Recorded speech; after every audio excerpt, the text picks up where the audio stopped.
ರುದ್ರಪ್ರಯಾಗದ ಭಯಾನಕ ನರಭಕ್ಷಕ. ಅಧ್ಯಾಯ 4. ಅಂಧಶ್ರದ್ಧೆ.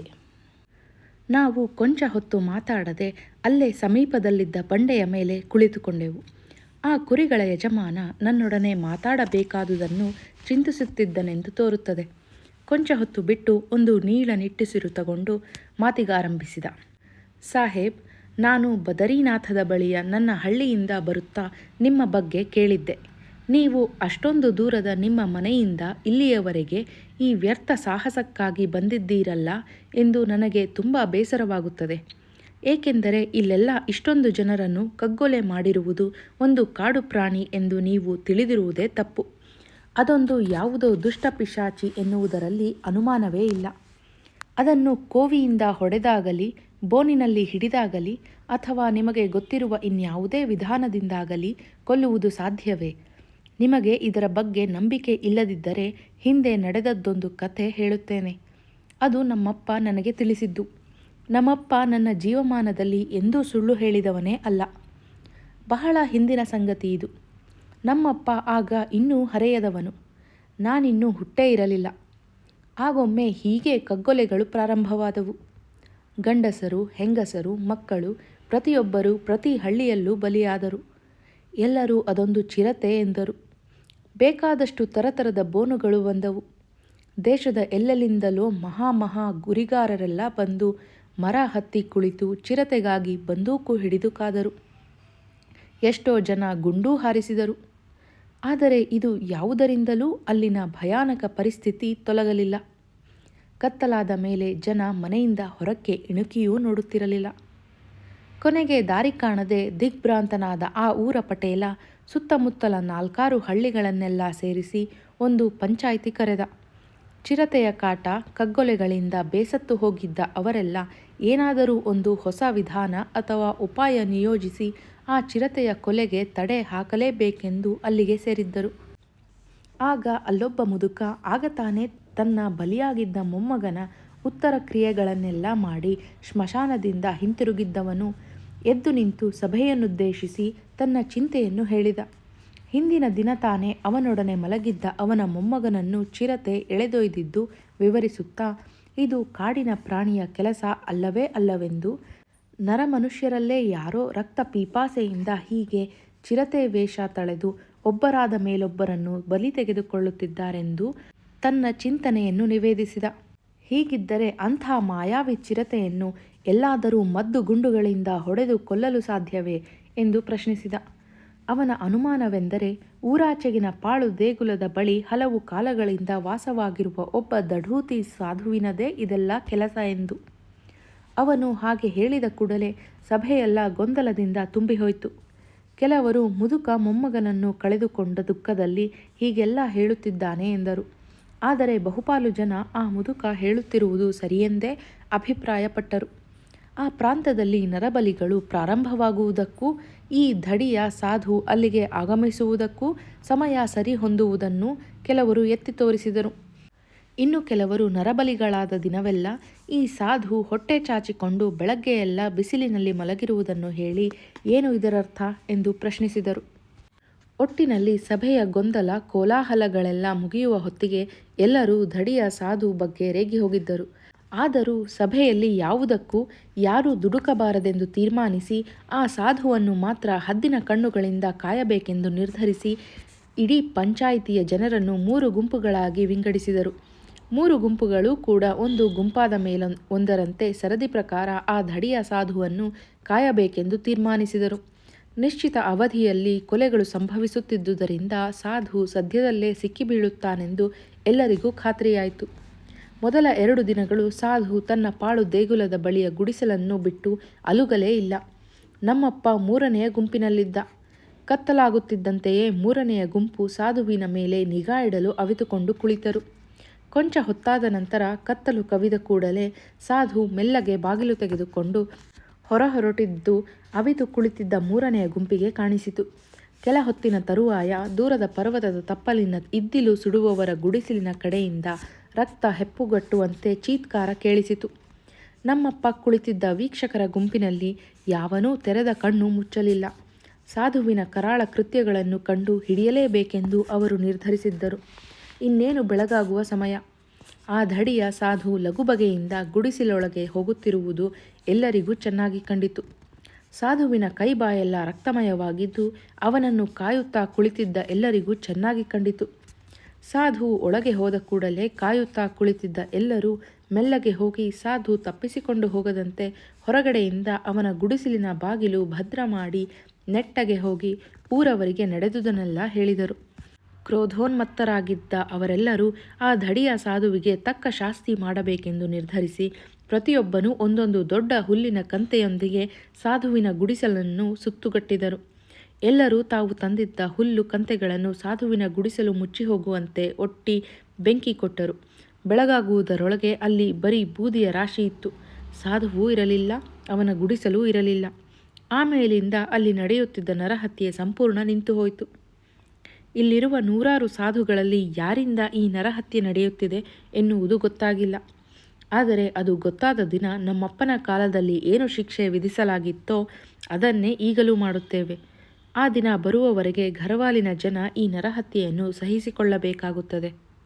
ನೀವು ನನ್ನನ್ನು ಕುರಿ ಮಾರುತ್ತೀಯಾ ಎಂದು ಕೇಳಿದರಲ್ಲ ಸಾಹೇಬರೇ, ನಾನು ನಿಮಗೆ ಕುರಿ ಮಾರುವುದಿಲ್ಲ. ಯಾಕೆಂದರೆ ನನ್ನ ಬಳಿ ಅಷ್ಟೊಂದು ಕುರಿ ಇಲ್ಲ. ಆದರೆ ಈ ನನ್ನ ಕತೆ ಕೇಳಿದ ಮೇಲೂ ನಿಮಗೆ ಕುರಿ ಮರಕ್ಕೆ ಕಟ್ಟಿ ಈ ನರಭಕ್ಷಕ ಚಿರತೆಯನ್ನು ಆಕರ್ಷಿಸಿ ಹೊಡೆಯಬೇಕೆಂಬ ಮನಸ್ಸಿದ್ದರೆ ನಾನು ನನ್ನ ಒಂದು ಕುರಿಯನ್ನು ನಿಮಗೆ ಕೊಡುತ್ತೇನೆ. ನೀವು ಮರಕ್ಕೆ ಕಟ್ಟಿ ನರಭಕ್ಷಕನನ್ನು ಹೊಡೆಯಲು ಯತ್ನಿಸಿ. ಅಕಸ್ಮಾತ್ ನರಭಕ್ಷಕನೇನಾದರೂ ನನ್ನ ಕುರಿಯನ್ನು ಕೊಂದರೆ ಆಗ ಮಾತ್ರ ನೀವು ಅದಕ್ಕೆ ಹಣ ಕೊಡಿ. ಇಲ್ಲದಿದ್ದರೆ ಕುರಿ ವಾಪಸ್ ಮಾಡಿದರೆ ಸಾಕು. ನಾನು ಈ ಜಾಗದಲ್ಲಿ ಇನ್ನು 2 ದಿನ ಇರುತ್ತೇನೆ. ನಾಳಿದ್ದು ಬೆಳಗಿನ ಜಾವ ಇಲ್ಲಿಂದ ನಿರ್ಗಮಿಸುವುದರಿಂದ ನಿಮಗೆ ಅಲ್ಲಿಯವರೆಗೆ ಅದೃಷ್ಟ ಪರೀಕ್ಷೆ ಮಾಡಲು ಅವಕಾಶ ಇದೆ ಎಂದು ಆ ಮನುಷ್ಯ ಆಶ್ವಾಸನೆ ಕೊಟ್ಟ. ನಾನು ಅದೇ ದಿನ ಸಂಜೆ ಆತನ ಬಳಿಗೆ ಹೋದೆ. ನನ್ನನ್ನು ನೋಡಿ ಆತ ಸಂತೋಷದಿಂದಲೇ ತನ್ನ ಮಂದೆಯೊಳಗಿದ್ದ ಕೊಬ್ಬಿ ಧಡೂತಿಯಾಗಿದ್ದ ಕುರಿಯೊಂದನ್ನು ಹಿಡಿದುಕೊಟ್ಟ. ನಾನು ಈ ಕುರಿಯನ್ನು ಚಿರತೆ ದಿನ ಓಡಾಡಲು ಉಪಯೋಗಿಸುತ್ತಿದ್ದ ದಾರಿಯ ಪಕ್ಕ ಕಟ್ಟಿದೆ. ಮಾರನೆಯ ದಿನ ಮುಂಜಾನೆ ನಾನು ಎದ್ದಾಗ ಮತ್ತೆ ನನ್ನ ಐಬಿ ವರಾಂಡಾದ ಎದುರೇ ಚಿರತೆಯ ಹೊಸ ಹೆಜ್ಜೆ ಗುರುತುಗಳು ಬಿದ್ದಿದ್ದವು.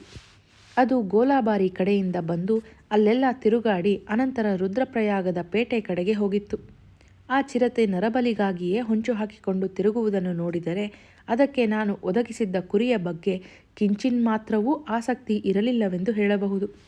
ಏಕೆಂದರೆ ಆ ಕುರಿಯನ್ನು ನಾನು ಕಟ್ಟಿದ ಕೆಲವೇ ಹೊತ್ತಿನಲ್ಲಿ ಚಿರತೆ ಕೊಂದು ಹಾಕಿದ್ದರೂ ಅದರಿಂದ ಒಂದು ಚೂರು ಮಾಂಸವನ್ನೂ ತಿನ್ನದೆ ರಕ್ತವನ್ನು ಸಹ ನೆಕ್ಕದೆ ತಾನು ಕೊಂದ ಕುರಿಯನ್ನು ಆ ಚಿರತೆ ತಿರಸ್ಕರಿಸಿ ಹೊರಟು ಹೋಗಿತ್ತು.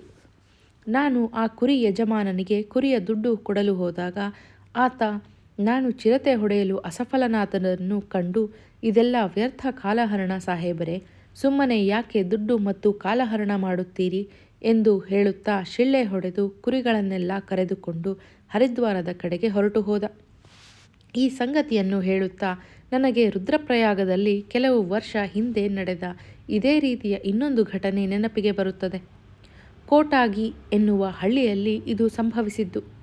ತಮ್ಮ ಸ್ನೇಹಿತರು, ಬಂಧು ಮಿತ್ರರು ಎಲ್ಲರನ್ನೂ ಕಳೆದುಕೊಂಡು ರೇಗಿ ಹೋದ ಹಳ್ಳಿಗರೆಲ್ಲ ಒಬ್ಬ ನಿರಪರಾಧಿ ಸಾಧುವನ್ನು ಹಿಡಿದುಕೊಂಡು ಇವನೇ ಚಿರತೆ ವೇಷ ತಳೆದು ನರಹತ್ಯೆ ಮಾಡುತ್ತಿರುವ ಮಾಯಾವಿ ಎಂದು ತೀರ್ಮಾನಿಸಿ ಅವನನ್ನೂ ಜೀವಂತವಾಗಿ ಸುಡಬೇಕೆಂದಿದ್ದರು.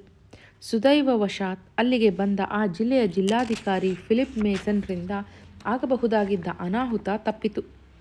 ಮೇಸನ್ ಜನಗಳ ಸಿಟ್ಟು ಕೋಪಗಳನ್ನು ನೋಡಿ ಅವರನ್ನು ಎದುರು ಹಾಕಿಕೊಳ್ಳದೆ ಅವರು ಹೇಳಿದ್ದಕ್ಕೆಲ್ಲ ಹೌದೆಂದು ತಲೆಯಾಡಿಸಿ ಆ ಸಾಧುವನ್ನು ಕೊಲ್ಲುವ ಮೊದಲು ಪೊಲೀಸು ಕಸ್ಟಡಿಯಲ್ಲಿ ಇಟ್ಟು ಪರೀಕ್ಷೆ ಮಾಡಿ ಅನಂತರ ಅವನಿಗೆ ಶಿಕ್ಷೆ ವಿಧಿಸೋಣವೆಂದು ಜನರನ್ನು ಒಪ್ಪಿಸಿ ಆ ಸಾಧುವನ್ನು ಜೈಲಿಗೆ ಹಾಕುವವನಂತೆ ನಟಿಸಿ ದುರ್ಮರಣದಿಂದ ರಕ್ಷಿಸಿದ.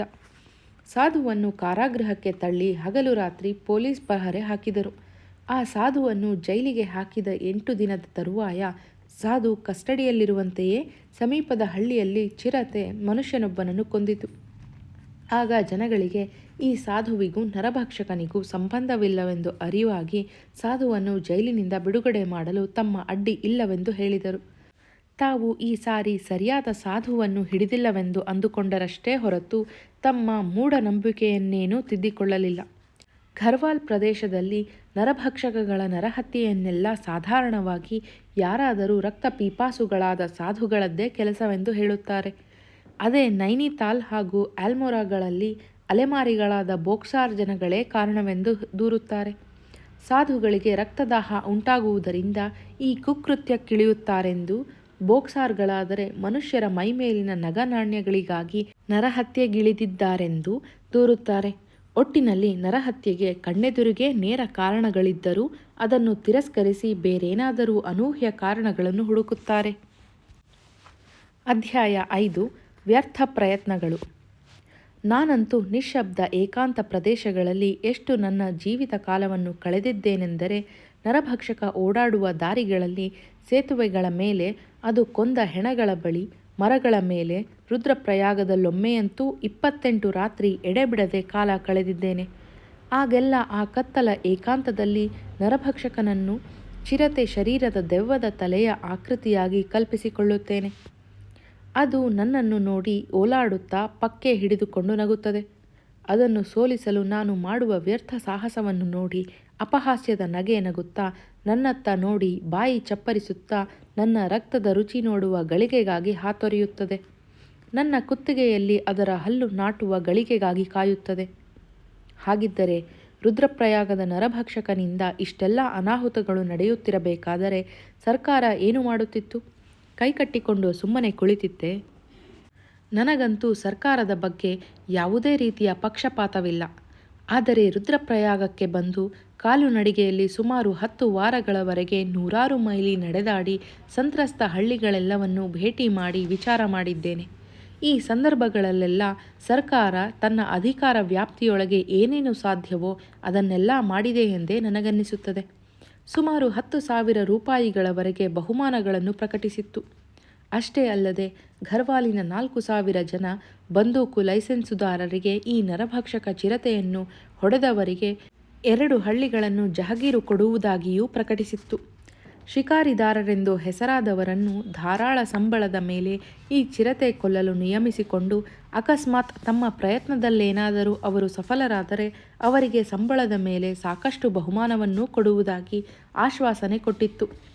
ಅಲ್ಲಿರುವ 4,000 ಬಂದೂಕು ಲೈಸೆನ್ಸುಗಳಲ್ಲದೆ ಅದರ ಮೇಲೂ ಸುಮಾರು 300 ವಿಶೇಷ ಲೈಸೆನ್ಸ್ಗಳನ್ನು ಮಂಜೂರು ಮಾಡಿದ್ದರು.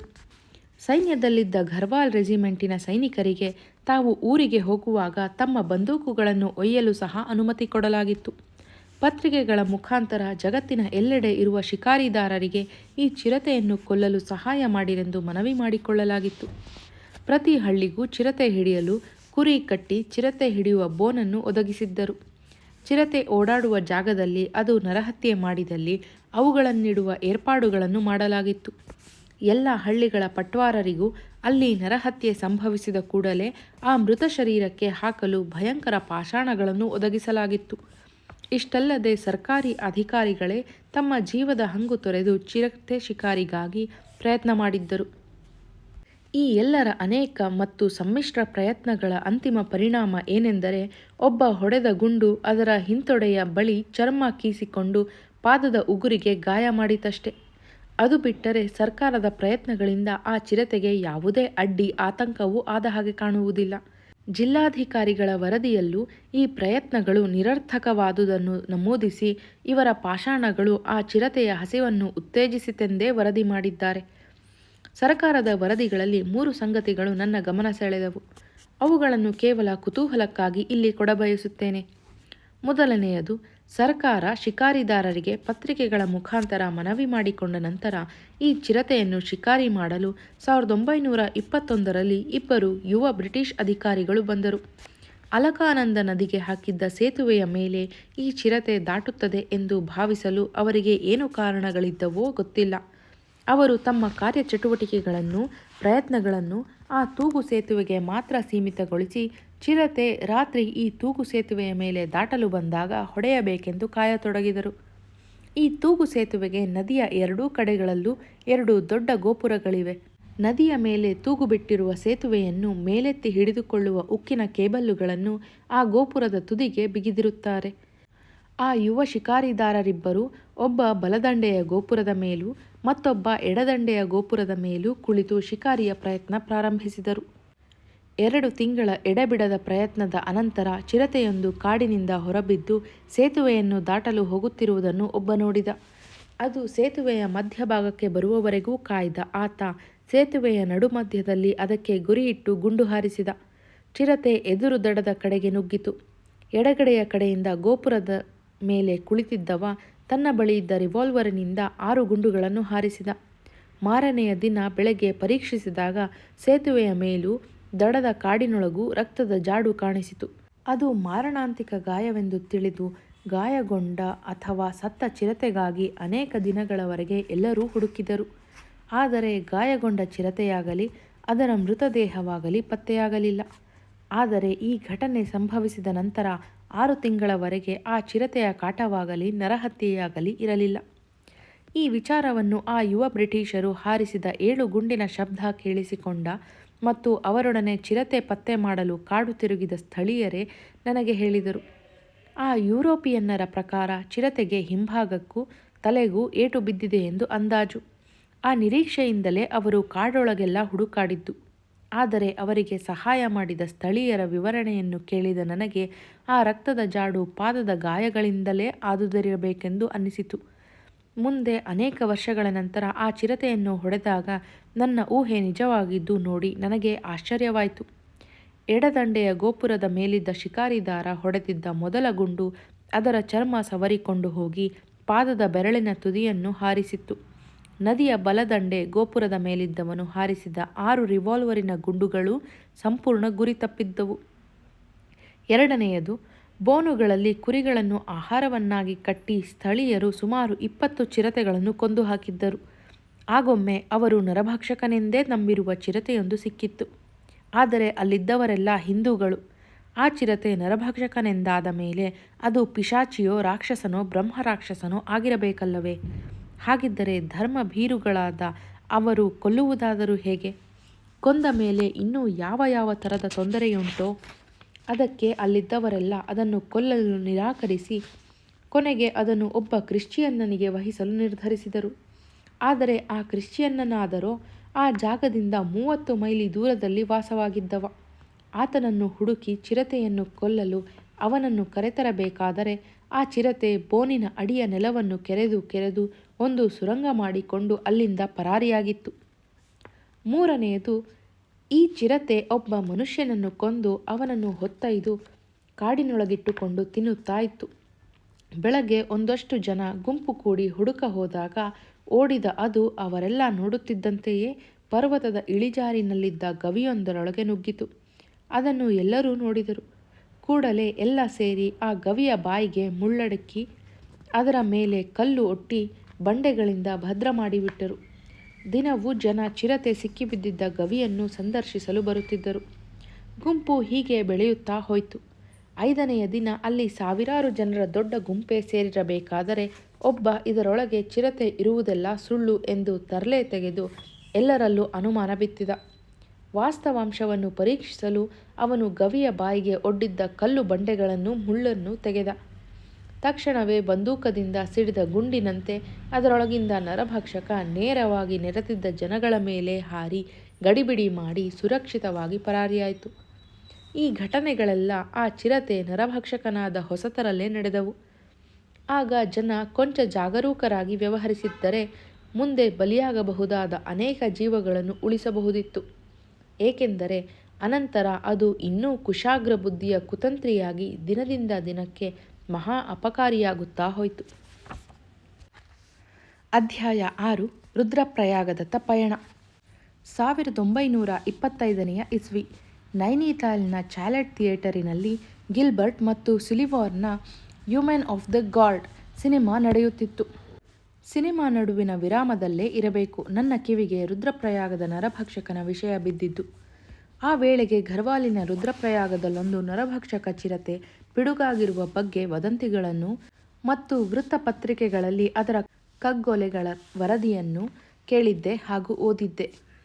ಆದರೆ ಘರ್ವಾಲ್ ಪ್ರಾಂತ್ಯದಲ್ಲಿ ಸುಮಾರು 4,000 ಜನ ಪರವಾನಗಿ ಇರುವ ಬಂದೂಕುಧಾರಿಗಳು ಇದ್ದುದರಿಂದಲೂ ರುದ್ರಪ್ರಯಾಗದಿಂದ ಕೇವಲ 20 ಮೈಲಿ ದೂರದಲ್ಲಿದ್ದ ಲಾನ್ಸ್ಡೌನ್ನಲ್ಲಿ ಅನೇಕ ಒಳ್ಳೊಳ್ಳೆಯ ಶಿಕಾರಿದಾರರು ಇದ್ದುದರಿಂದಲೂ ಅವರೆಲ್ಲ ಆ ವೇಳೆಗೆ ಆ ನರಭಕ್ಷಕ ಚಿರತೆ ಹೊಡೆಯಲು ನಾ ಮುಂದು ತಾ ಮುಂದು ಎಂದು ನುಗ್ಗಾಡುತ್ತಿರಬಹುದೆಂದು ಯೋಚಿಸಿದೆ. ಈ ಗುಂಪಿನಲ್ಲಿ ನಾನೊಬ್ಬ ಆಗಂತುಕನಾಗಿ ಅಲ್ಲಿಗೆ ಹೋಗಿ ಮಾತಾಡುವುದಾದರೂ ಏನಿರುತ್ತದೆ? ಅಷ್ಟಲ್ಲದೆ ಅವರೂ ಸಹ ನನ್ನ ಆಗಮನವನ್ನೇನೂ ಹರ್ಷದಿಂದ ಸ್ವಾಗತಿಸಲಾರರು. ವೃಥಾ ನಾನೇಕೆ ಪ್ರತಿಸ್ಪರ್ಧಿಯಂತೆ ಹೋಗಿ ಅಲ್ಲಿನ ಶಿಕಾರಿದಾರರಿಗೆ ಕಿರಿಕಿರಿ ಪಾತ್ರನಾಗಲಿ ಎಂದೇ ಯೋಚಿಸಿದೆ. ಹೀಗಿದ್ದಾಗೊಮ್ಮೆ ಮಿತ್ರನೋರ್ವನ ಜೊತೆ ಚಾಲೆಟ್ ಬಾರಿನಲ್ಲಿ ಕುಳಿತು ವಿಸ್ಕಿ ಚಪ್ಪರಿಸುತ್ತಿದ್ದಾಗ ಅಲ್ಲಿ ಉತ್ತರ ಪ್ರದೇಶದ ಮುಖ್ಯ ಕಾರ್ಯದರ್ಶಿಯಾಗಿದ್ದ ಮೈಕೆಲ್ ಕೀನ್ ಕೆಲವರಿಗೆ ರುದ್ರಪ್ರಯಾಗದ ನರಭಕ್ಷಕ ಚಿರತೆ ಬಗ್ಗೆ ಹೇಳುತ್ತಾ ಅದನ್ನು ಶಿಕಾರಿ ಮಾಡಲು ಅವರ ಮನವೊಲಿಸಲು ಪ್ರಯತ್ನಿಸುತ್ತಿದ್ದುದನ್ನು ನೋಡಿದೆ. ಆದರೆ ಮೈಕೆಲರ ಮಾತುಗಳು ಪರಿಣಾಮಕಾರಿಯಾದ ಹಾಗೆ ಕಾಣಲಿಲ್ಲ. ಏನು, ರುದ್ರಪ್ರಯಾಗದ ನರಭಕ್ಷಕನನ್ನು ಹೊಡೆಯಲು ಹೋಗುವುದೇ? ಅದು 100 ಜನರನ್ನು ತಿಂದು ಹಾಕಿರುವ ನರಭಕ್ಷಕನ ಬಳಿ ನಮ್ಮ ಆಟ ಸಾಗುತ್ತದೆಯೇ? ಅದರ ಸಹವಾಸ ಮಾತ್ರ ದೇವರಾಣೆಗೆ ನಮಗೆ ಬೇಡ ಎಂದು ಅಲ್ಲಿ ನೆರೆದಿದ್ದವರೆಲ್ಲ ಮೈಕೆಲರ ಎದುರೇ ತಮ್ಮ ತಮ್ಮಲ್ಲೇ ಮಾತಾಡಿಕೊಳ್ಳುತ್ತಾ ಆಣೆ ಭಾಷೆ ಹಾಕಿಕೊಂಡರು. ಮಾರನೆಯ ದಿನ ಬೆಳಗ್ಗೆ ನಾನು ಮೈಕೆಲ್ ಕೀನರನ್ನು ಸಂಧಿಸಿ ಈ ನರಭಕ್ಷಕನ ಬಗ್ಗೆ ಬೇಕಾದ ವಿವರಗಳನ್ನೆಲ್ಲ ಪಡೆದುಕೊಂಡೆ. ಆದರೆ ಅವರಿಗೆ ಸದ್ಯಕ್ಕೆ ಆ ಚಿರತೆ ಕಾಟ ಕೊಡುತ್ತಿದ್ದ ನಿರ್ದಿಷ್ಟವಾದ ಜಾಗ ಯಾವುದೆಂದು ಗೊತ್ತಿರಲಿಲ್ಲ. ಅವರು ಈ ಬಗ್ಗೆ ರುದ್ರಪ್ರಯಾಗಕ್ಕೆ ಹೋಗುತ್ತಾ ಇಬೋಟ್ಸನ್ರನ್ನು ಸಂಪರ್ಕಿಸಿದರೆ ತಿಳಿಯಬಹುದೆಂದು ಹೇಳಿದರು. ನಾನು ಮನೆಗೆ ಬಂದಾಗ ನನ್ನ ಮೇಜಿನ ಮೇಲೆ ಇಬೋಟ್ಸನ್ರಿಂದ ಬಂದ ಒಂದು ಕಾಗದ ಕಾಯುತ್ತಾ ಕುಳಿತಿತ್ತು. ಇಬೋಟ್ಸನ್, ಈಗ ಸರ್ ವಿಲಿಯಂ ಇಬೋಟ್ಸನ್, ಹಿಂದೆ ಉತ್ತರ ಪ್ರದೇಶದ ಸರ್ಕಾರಕ್ಕೆ ಸಲಹೆಗಾರರಾಗಿದ್ದರು. ಈಗ ಘರ್ವಾಲ್ ಜಿಲ್ಲೆಗೆ ಜಿಲ್ಲಾಧಿಕಾರಿಗಳಾಗಿ ನೇಮಕವಾಗಿದ್ದರು. ಅವರಿಗೆ ಹೇಗಾದರೂ ಮಾಡಿ ಆ ನರಭಕ್ಷಕ ಚಿರತೆಯಿಂದ ಘರ್ವಾಲಿನ ಜನಗಳನ್ನು ಪಾರು ಮಾಡಬೇಕಾಗಿದ್ದು ಪ್ರಥಮ ಕರ್ತವ್ಯವಾಗಿತ್ತು. ಆ ಸಂಬಂಧವಾಗೇ ಅವರು ನನಗೆ ಬರೆದ ತುರ್ತು ಕಾಗದ ಅದಾಗಿತ್ತು. ನಾನು ಪ್ರಯಾಣಕ್ಕೆ ಸಿದ್ಧತೆ ಮಾಡಿಕೊಂಡು ರಾನಿಖೇತ್, ಅದ್ಬಾದ್ರಿ ಮತ್ತು ಕರ್ಣಪ್ರಯಾಗ ಊರುಗಳ ಮುಖಾಂತರ ಕಾಲುನಡಿಗೆಯಲ್ಲಿ ಹೊರಟೆ. ನಗ್ರಸ ಬಳಿಯ ಐಬಿಯನ್ನು ತಲುಪಲು ನನಗೆ 10 ದಿನಗಳೇ ಹಿಡಿಯಿತು. ಆದರೆ ನೈನಿತಾಲ್ ಬಿಡುವಾಗ ಈ ಐಬಿಯಲ್ಲಿ ಉಳಿಯಲು ಅಗತ್ಯವಾದ ಪರವಾನಗಿಯನ್ನು ಸಂಬಂಧಪಟ್ಟ ಅಧಿಕಾರಿಗಳಿಂದ ಪಡೆದು ಬರಬೇಕಾದುದು ನರಭಕ್ಷಕನನ್ನು ಶಿಕಾರಿ ಮಾಡುವುದಕ್ಕಿಂತಲೂ ಮುಖ್ಯ ಎನ್ನುವುದು ಗೊತ್ತಿರಲಿಲ್ಲ. ಆ ಐಬಿಯ ಮೇಟಿ ಅಧಿಕೃತ ಪರವಾನಗಿ ಇಲ್ಲದ ಯಾರನ್ನೂ ಐಬಿಯೊಳಗೆ ಸೇರಿಸುವುದೇ ಇಲ್ಲವೆಂದು ನಮ್ಮೆಲ್ಲ ಮನವಿಯನ್ನು ತಿರಸ್ಕರಿಸಿದ. ಇದರ ದೆಸೆಯಿಂದ ನಾನು ನನ್ನ 6 ಜನ ಘರ್ವಾಲಿ ಆಳುಗಳೊಡಗೂಡಿ ಕೆಳಗೆ ರುದ್ರಪ್ರಯಾಗದ ರಸ್ತೆವರೆಗೆ 2 ಮೈಲಿ ಸುಸ್ತಾದ ಕಾಲೆಳೆದುಕೊಂಡು ನಡೆಯಬೇಕಾಯಿತು. ಅಲ್ಲೊಂದು ಕಡೆ ನಮಗೆ ಕ್ಯಾಂಪ್ ಮಾಡಲು ಪ್ರಶಸ್ತವಾದ ಮಟ್ಟ ಜಾಗ ಕಾಣದಿದ್ದರೆ ಇನ್ನೂ ಕೆಳಗೆ ಹೋಗಬೇಕಾಗುತ್ತಿತ್ತೇನೋ. ನನ್ನ ಸಹಾಯಕರೆಲ್ಲ ಸಾಮಾನುಗಳನ್ನು ಇಳಿಸಿ ಅಡಿಗೆ ನೀರು ತರುವುದು, ಒಲೆ ಮಾಡಲು ಒಳ್ಳೆಯ ಕಲ್ಲುಗಳನ್ನು ಹುಡುಕುವುದು, ಬೆಂಕಿ ಮಾಡಲು ಒಣಸೌದೆ ಸಂಗ್ರಹಿಸುವುದು ಮೊದಲಾದವುಗಳಲ್ಲಿ ಮಗ್ನರಾಗಿರಬೇಕಾದರೆ ನಾನು ಕತ್ತಿ ತೆಗೆದುಕೊಂಡು ಸುತ್ತಮುತ್ತ ಬೆಳೆದಿದ್ದ ಮುಳ್ಳಿನ ಗಿಡಗಳನ್ನೆಲ್ಲ ಕತ್ತರಿಸಿ ಒಟ್ಟು ಮಾಡತೊಡಗಿದೆ. ನಮ್ಮ ಕ್ಯಾಂಪಿನ ಜಾಗದ ಸುತ್ತ ಒಂದು ಬಲವಾದ ಮುಳ್ಳು ಬೇಲಿ ರಚಿಸಿ ಕತ್ತಲಲ್ಲಿ ನಮ್ಮನ್ನು ರಕ್ಷಿಸಿಕೊಳ್ಳುವುದೇ ನನ್ನ ಉದ್ದೇಶವಾಗಿತ್ತು. ನಾವು ಬರುತ್ತಾ ಸುಮಾರು 10 ಮೈಲ್ ಮೊದಲೇ ದಾರಿಯಲ್ಲಿ ಸಿಕ್ಕ ಹಲವರು 2-3 ಬಾರಿ ನಾವೀಗ ನರಭಕ್ಷಕನ ಕಾರ್ಯಕ್ಷೇತ್ರದೊಳಗೆ ಕಾಲಿಟ್ಟಿದ್ದೀವೆಂದು ತೀವ್ರವಾಗಿ ಎಚ್ಚರಿಸಿದರು. ಕೊಂಚ ಹೊತ್ತಿನೊಳಗೆ ಕತ್ತಲು ಕವಿಯಿತು. ನಾವು 3 ಕಲ್ಲುಗಳನ್ನಿಟ್ಟು ಕಲ್ಲಿನ ಒಲೆಗಳನ್ನು ನಿರ್ಮಿಸಿ ಬೆಂಕಿ ಮಾಡಿ ಊಟ ತಯಾರಿಯಲ್ಲಿದ್ದೆವು. ಆಗ ನಮ್ಮ ಪಕ್ಕದ ಪರ್ವತದ ನಡುವಿದ್ದ ಹಳ್ಳಿ ಕಡೆಯಿಂದ ಯಾರೋ ಗಟ್ಟಿಯಾಗಿ ಕೂಗಿದ್ದು ಕೇಳಿಸಿತು. ಗಾಬರಿ ಮತ್ತು ಉದ್ವೇಗಗಳಿದ್ದ ಆ ದನಿಗೆ ನಾವು ಕೂಗಿಯೇ ಉತ್ತರಿಸಿ ಏನೆಂದು ಕೇಳಿದೆವು. ಅದಕ್ಕೆ ನಾವು ನರಭಕ್ಷಕನ ರಾಜ್ಯದೊಳಗಿದ್ದೀವೆಂದು, ಕತ್ತಲಾದ ಮೇಲೆ ಈ ರೀತಿ ಹೊರಗಡೆ ಇರುವುದು ಅತ್ಯಂತ ಅಪಾಯಕಾರವೆಂದು, ಬೆಳಗಾಗುವುದರಲ್ಲಿ ನಮ್ಮಲ್ಲಿ ಒಬ್ಬಿಬ್ಬರಾದರೂ ಕಾಣೆಯಾಗುವುದು ಖಂಡಿತ ಎಂದು ಅಂತಿಮ ಎಚ್ಚರಿಕೆ ಎನ್ನುವಂತೆ ಆ ಅಶರೀರವಾಣಿ ಕೂಗಿ ಹೇಳಿ ಸುಮ್ಮನಾಯಿತು. ನಾವು ಮೌನವಾಗಿ ಮುಖ ನೋಡಿಕೊಂಡೆವು. ನನ್ನ ಓದುಗರಿಗೆ ಪರಿಚಿತನಾಗಿರಬಹುದಾದ ನೆಚ್ಚಿನ ಸಹಾಯಕ ಮಾಧೋಸಿಂಗ್ ಎಲ್ಲರೆದುರು ನನ್ನ ಕಡೆ ತಿರುಗಿ ಗಂಭೀರವಾಗಿ, ನಾವು ಇವತ್ತು ಇಲ್ಲಿ ತಂಗೋಣ ಸ್ವಾಮಿ, ಅದು ಬೇಕಾದ್ದಾಗಲಿ. ನಮ್ಮ ಲಾಟೀನಿನಲ್ಲಿ ಎಂತಿದ್ದರೂ ರಾತ್ರಿಯೆಲ್ಲ ಉರಿಯುವಷ್ಟು ಎಣ್ಣೆ ಇದೆ. ನಿಮ್ಮ ಹತ್ತಿರ ಎಂತಿದ್ದರೂ ಲೋಡು ಮಾಡಿದ ರೈಫಲ್ ಇದೆ. ಮತ್ತ್ಯಾಕೆ ನಾವು ಹೆದರಿಕೊಳ್ಳಬೇಕು ಎಂದು ಹೇಳಿದ. ನಮ್ಮ ಲಾಟೀನಿನಲ್ಲೇನೋ ಸಾಕಷ್ಟು ಎಣ್ಣೆ ಇತ್ತು. ಏಕೆಂದರೆ ಮಧ್ಯರಾತ್ರಿಯಲ್ಲೊಮ್ಮೆ ಎಚ್ಚರಾದಾಗ ಲಾಟೀನು ಪ್ರಕಾಶಮಾನವಾಗಿ ಉರಿಯುತ್ತಿತ್ತು. ನನ್ನ ಹಾಸಿಗೆಯ ಪಕ್ಕದಲ್ಲೇ ನನ್ನ ಲೋಡು ಮಾಡಿದ ರೈಫಲ್ ಸಹ ರೆಡಿಯಿತ್ತು. ಆದರೆ ನಾವೆಲ್ಲ 10 ದಿನದ ಪ್ರಯಾಣದಿಂದ ಎಷ್ಟೊಂದು ಸುಸ್ತಾಗಿದ್ದೆವೆಂದರೆ ಎಲ್ಲರೂ ಪ್ರಜ್ಞೆ ತಪ್ಪಿದವರ ಹಾಗೆ ನಿದ್ದೆ ಮಾಡುತ್ತಿದ್ದೆವು. ನಾನು ಹಾಕಿದ್ದ ಮುಳ್ಳು ಬೇಲಿಯಂತೂ ನರಭಕ್ಷಕನ ವಿರುದ್ಧ ರಕ್ಷಣೆಯನ್ನೊದಗಿಸಲು ಕೊಂಚವೂ ಸಮರ್ಥವಿರಲಿಲ್ಲ. ಅಂಥ ಒಂದು ನಾಮಕಾವಸ್ಥೆ ಬೇಲಿಯಾಗಿತ್ತು ಅದು. ಅವತ್ತು ನಮಗೆ ಕೂಗಿ ಹೇಳಿದ ದನಿಯ ಎಚ್ಚರಿಕೆಯಂತೆಯೇ ಒಬ್ಬಿಬ್ಬರು ನಾಪತ್ತೆಯಾಗುವ ಎಲ್ಲ ಸಾಧ್ಯತೆಯೂ ಇದ್ದುದರಲ್ಲಿ ಯಾವ ಅನುಮಾನವೂ ಇರಲಿಲ್ಲ. ನಮಗೆ ನಸೀಬು ಚೆನ್ನಾಗಿದ್ದುದರಿಂದ ಆ ದಿನ ರಾತ್ರಿ ಅಲ್ಲಿಗೆ ಚಿರತೆ ಭೇಟಿ ಕೊಡುವ ಮನಸ್ಸು ಮಾಡಿರಲಿಲ್ಲವಷ್ಟೇ. ಚಿರತೆಯ ಪ್ರಚಂಡ ಕುಯುಕ್ತಿಯನ್ನು ಈಗ ಯೋಚಿಸಿದರೆ ಅವತ್ತು ಸದ್ಯ ಬದುಕಿದೆವು ಎನಿಸುತ್ತದೆ. ಮಾರನೆಯ ದಿನ ಗಂಟು ಮೂಟೆ ಕಟ್ಟಿಕೊಂಡು ರುದ್ರಪ್ರಯಾಗದ ಕಡೆಗೆ ಪ್ರಯಾಣ ಬೆಳೆಸಿದೆವು. ರುದ್ರಪ್ರಯಾಗದಲ್ಲಿ ನಮಗೆ ಸಂಭ್ರಮದ ಸ್ವಾಗತ ಕೋರಲು ಇಬೋಟ್ಸನ್ ಕಳಿಸಿದ ಜನರು ನಮಗಾಗಿ ಕಾಯುತ್ತಿದ್ದರು. ಅಧ್ಯಾಯ 7 ಸಮೀಕ್ಷೆ. ನಾನು ರುದ್ರಪ್ರಯಾಗದಲ್ಲಿ ಆ ನರಭಕ್ಷಕ ಚಿರತೆಯನ್ನು ಹೊಡೆಯಲು ಕಳೆದ 10 ವಾರಗಳ ದೈನಂದಿನ ದಿನಚರಿಯ ವರದಿ ಕೊಡುವುದರಲ್ಲಿ ಯಾವ ಸ್ವಾರಸ್ಯವೂ ಇಲ್ಲ. ಅದು ಆ ಘಟನೆಗಳೆಲ್ಲ ನಡೆದ ಎಷ್ಟೋ ವರ್ಷಗಳ ಮೇಲೆ ಈಗ ನಾನು ಅದನ್ನು ಜ್ಞಾಪಿಸಿಕೊಂಡು ಕರಾರುವಕ್ಕಾಗಿ ನಿಮಗೆ ವರದಿ ಮಾಡುವುದು ಸಾಧ್ಯವಿಲ್ಲ. ಮತ್ತು ಮಾಡಿದರೂ ಅದು ನಿಮಗೆ ಬೋರು ಹೊಡೆಯುವುದರಲ್ಲಿ ಅನುಮಾನವಿಲ್ಲ. ಅದಕ್ಕಾಗಿ ನಾನು ಅಲ್ಲಿ ನನಗೆ ಆದ ಅನುಭವಗಳನ್ನು ಒಮ್ಮೊಮ್ಮೆ ಏಕಾಂಗಿಯಾಗಿ, ಕೆಲವೊಮ್ಮೆ ಇಬೋಟ್ಸನ್ ಜೊತೆಗೆ ಎದುರಿಸಬೇಕಾಗಿ ಬಂದ ಭೀಕರ ಸಂದರ್ಭಗಳನ್ನು ಹೇಳುತ್ತಾ ಹೋಗುವುದು ಹೆಚ್ಚು ಉಚಿತವೆಂದೆನಿಸುತ್ತದೆ.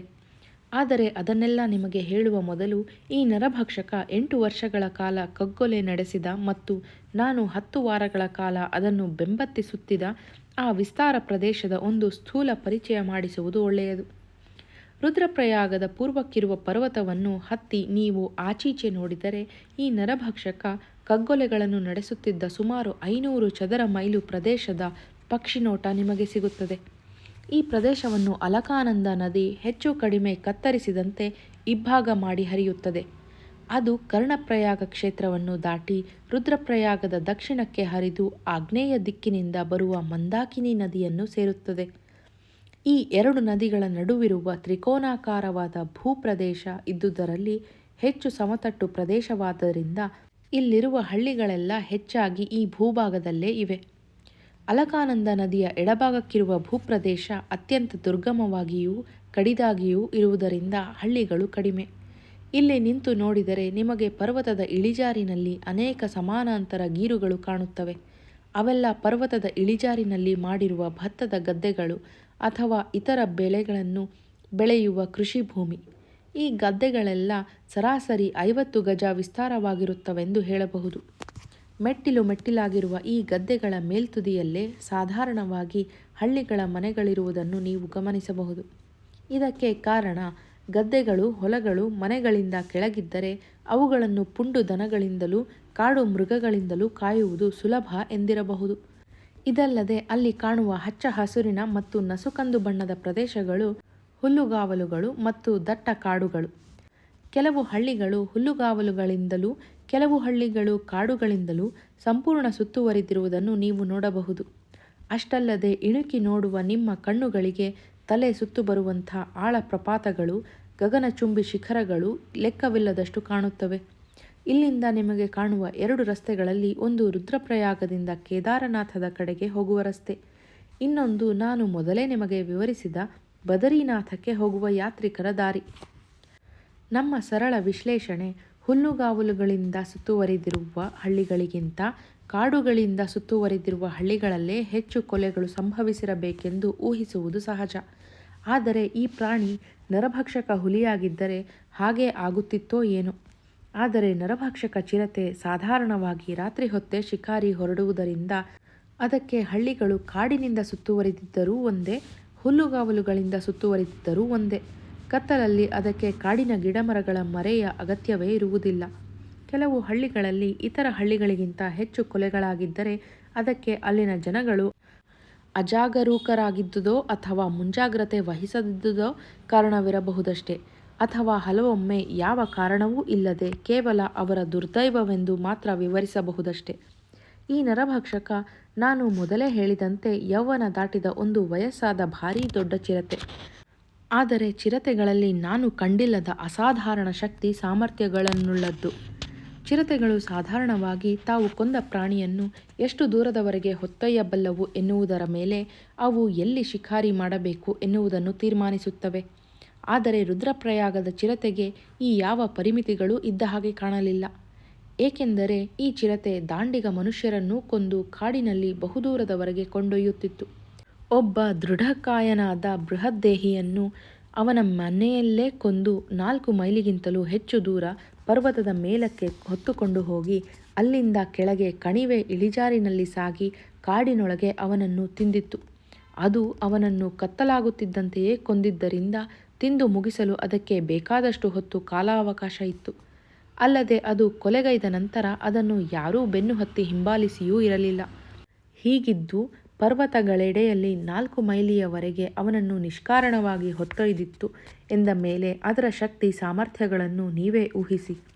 ಚಿರತೆಗಳನ್ನು, ಅವು ನರಭಕ್ಷಕಗಳಲ್ಲದಿದ್ದರೆ, ಶಿಕಾರಿ ಮಾಡುವುದು ಕಾಡಿನ ಮಿಕ್ಕೆಲ್ಲ ಪ್ರಾಣಿಗಳಿಗಿಂತ ಸುಲಭ. ಏಕೆಂದರೆ ಮಿಕ್ಕ ಪ್ರಾಣಿಗಳಂತೆ ಅವುಗಳಿಗೆ ವಾಸನೆ ಹಿಡಿಯುವ ಶಕ್ತಿ ಕೊಂಚವೂ ಇಲ್ಲ. ಚಿರತೆಗಳನ್ನು ಕೊಲ್ಲಲು ನಾನಾ ವಿಧಾನಗಳನ್ನು ಬಳಸುತ್ತಾರೆ. ಅವುಗಳನ್ನು ಕ್ರೀಡಾ ವಿನೋದಕ್ಕಾಗಿ ಶಿಕಾರಿ ಮಾಡುತ್ತಾರೋ ಅಥವಾ ಚರ್ಮದ ಲಾಭಕ್ಕಾಗಿ ಶಿಕಾರಿ ಮಾಡುತ್ತಾರೋ ಎನ್ನುವುದರ ಮೇಲೆ ಅವುಗಳ ಹತ್ಯೆಯ ವಿಧಾನ ಇರುತ್ತದೆ. ಜನಪ್ರಿಯ ಶಿಕಾರಿಯ ಕ್ರೀಡಾ ವಿಧಾನವೆಂದರೆ ಅವುಗಳ ಜಾಡನ್ನನುಸರಿಸಿ ಕಾಡಿನಲ್ಲಿ ಅವುಗಳನ್ನು ಪತ್ತೆ ಮಾಡಿ ಕಾದು ಕುಳಿತು ಶಿಕಾರಿ ಮಾಡುವುದು. ಅತಿ ಸುಲಭದ ಮತ್ತು ಅತಿ ಕ್ರೂರ ವಿಧಾನವೆಂದರೆ ಅವುಗಳು ಕೊಂದ ಪ್ರಾಣಿಯ ಮಾಂಸದೊಳಗೆ ಬಲವಾದ ಸ್ಫೋಟಕ ಬಾಂಬುಗಳನ್ನು ಹುದುಗಿಸಿಡುವುದು. ಚರ್ಮದ ಲಾಭಕ್ಕಾಗಿ ಶಿಕಾರಿ ಮಾಡುವವರು ಸಾಧಾರಣವಾಗಿ ಅನುಸರಿಸುವ ವಿಧಾನ ಇದು. ಇಲ್ಲಿರುವ ಹಳ್ಳಿಗರಲ್ಲಿ ಬೇಕಾದಷ್ಟು ಜನಕ್ಕೆ ಈ ವಿಧಾನ ಗೊತ್ತಿದೆ. ಇವರು ಹುದುಗಿಸಿಟ್ಟ ಬಾಂಬುಗಳನ್ನು ಚಿರತೆ ಅಗಿದ ಕೂಡಲೇ ಅದು ದವಡೆಯೊಳಗೆ ಸಿಡಿಯುತ್ತದೆ. ಚಿರತೆಗಳು ಕೆಲವು ಸಾರಿ ಸಿಡಿದಕ್ಕೆ ಸಿಕ್ಕು ಸ್ಥಳದಲ್ಲೇ ಸತ್ತು ಉರುಳುತ್ತವೆ. ಆದರೆ ಅನೇಕ ಸಾರಿ ಅವು ಅರೆಜೀವವಾಗಿ ತೆವಳಿಕೊಂಡು ಕಾಡಿನೊಳಗೆಲ್ಲೋ ನರಳಿ ದವಡೆಯ ಗಾಯವೆಲ್ಲ ಹುಳುವಾಗಿ ಸಾಯುತ್ತವೆ. ಸಿಡಿಮದ್ದನ್ನಿಟ್ಟು ಗಾಯಗೊಳಿಸಿದ ಶಿಕಾರಿಯವರಿಗೆ ಗಾಯಗೊಂಡ ಚಿರತೆಯ ಜಾಡು ಹಿಡಿದು ಹಿಂಬಾಲಿಸಿ ಅದನ್ನು ಹೊಡೆಯುವ ಧೈರ್ಯ ಸಹ ಇರುವುದಿಲ್ಲ. ಚಿರತೆಗಳನ್ನು ಕಾಡುಗಳಲ್ಲಿ ಜಾಡು ಹಿಡಿದು ಹಿಂಬಾಲಿಸಿ ಹೊಡೆಯುವುದೇನೂ ತುಂಬ ಕಷ್ಟಕರವಾದ ಕೆಲಸವಲ್ಲ. ಚಿರತೆಗೆ ಮೃದುಪಾದಗಳಿರುವುದರಿಂದ ಅದು ಕಲ್ಲು ಮುಳ್ಳುಗಳ ಕಾಡು ಮೇಡುಗಳಿಗಿಂತ ಹೆಚ್ಚಾಗಿ ಕಾಡು ಮೃಗಗಳು ಓಡಾಡಿ ಮಾಡಿರುವ ದಾರಿಯಲ್ಲೇ ಓಡಾಡುತ್ತದೆ. ಆದ್ದರಿಂದ ಶಿಕಾರಿಯವರು ಅಭೇದ್ಯ ಕಾಡುಗಳ ದಟ್ಟ ಪೊದೆಗಳಡಿ ನುಸಿದು ಚಿರತೆ ಹಿಂಬಾಲಿಸಲೇನೂ ಪಾಡುಪಡಬೇಕಿಲ್ಲ. ಅಷ್ಟಲ್ಲದೆ ಕಾಡಿನ ಪ್ರತಿಯೊಂದು ಮೃಗಪಕ್ಷಿಯೂ ಚಿರತೆ ಸಂಚರಿಸಿದಲ್ಲೆಲ್ಲ ಎಚ್ಚರಿಕೆಯ ಕೂಗು ಕೂಗುತ್ತಾ ಶಿಕಾರಿಯವರಿಗೆ ಸೂಚನೆಗಳನ್ನಿತ್ತು ಸಹಾಯ ಮಾಡುತ್ತವೆ. ಚಿರತೆಗಳಿಗೆ ಅತ್ಯಂತ ಚುರುಕಾದ ಕಣ್ಣು ಕಿವಿಗಳಿದ್ದರೂ ವಾಸನೆ ಹಿಡಿಯುವ ಶಕ್ತಿ ಇಲ್ಲದಿರುವುದರಿಂದ ಶಿಕಾರಿಯವರು ಗಾಳಿ ಬೀಸುವ ದಿಕ್ಕನ್ನು ಅಲಕ್ಷಿಸಿ ಎಲ್ಲಿ ಬೇಕಾದರೂ ಅಡಗಿ ನಿಲ್ಲಬಹುದು. ಈ ರೀತಿ ಹಿಂಬಾಲಿಸಿ ಪತ್ತೆ ಹಚ್ಚಿದ ಚಿರತೆಯನ್ನು ಕೋವಿಯಿಂದ ಗುರಿ ಹಿಡಿದು ಹೊಡೆಯುವುದಕ್ಕಿಂತ ಕ್ಯಾಮೆರಾದಿಂದ ಗುರಿ ಹಿಡಿದು ಫೋಟೋ ಹೊಡೆಯುವುದರಲ್ಲಿ ಇನ್ನೂ ಹೆಚ್ಚಿನ ಆನಂದವಿದೆ. ಅತ್ಯಂತ ಕುತೂಹಲಕಾರಿಯಾದ ಚಿರತೆಯ ಚಲನವಲನದ 100 ಬಗೆಯನ್ನು ನೀವು 100 ಕೋನಗಳಿಂದ ಸೆರೆ ಹಿಡಿಯಬಹುದು. ಗುರಿ ಹಿಡಿದು ಕೋವಿಯ ಬಿಲ್ಲೆಳೆದರೋ ಕೋವಿ ಢಮಾರೆಂದ ಕೂಡಲೇ ಅಲ್ಲಿಗೆ ಅಂಕ ಪರದೆ ಬೀಳುತ್ತದೆ. ಚಿರತೆಯ ಸಾನ್ನಿಧ್ಯದ ನಿರಂತರ ಕುತೂಹಲ ಅಲ್ಲಿರುವುದೇ ಇಲ್ಲ.